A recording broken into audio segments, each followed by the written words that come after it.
Hi friends, Angel ക്രിയേഷനിലേക്ക് സ്വാഗതം. നമ്മളിന്നിവിടെ തയ്യാറാക്കാൻ പോകുന്നത് പഴമാങ്ങ ചമ്മന്തിയാണ്.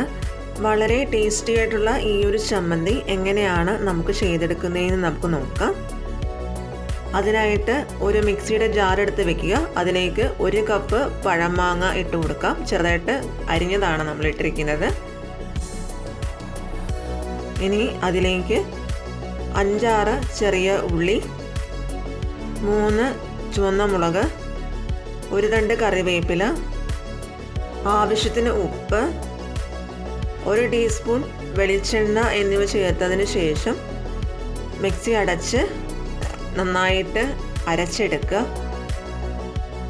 അങ്ങനെ നമ്മൾ മാങ്ങ നന്നായിട്ട് അരച്ചെടുത്തിട്ടുണ്ട്. അങ്ങനെ നമ്മുടെ പഴമാങ്ങ ചമ്മന്തി ഇവിടെ തയ്യാറായിട്ടുണ്ട്. എല്ലാവർക്കും ഇഷ്ടപ്പെട്ടു എന്ന് വിചാരിക്കുന്നു. എല്ലാവരും ട്രൈ ചെയ്ത് നോക്കുക. വളരെ എളുപ്പത്തിൽ തയ്യാറാക്കാൻ പറ്റുന്ന ഒരു ചമ്മന്തിയാണിത്.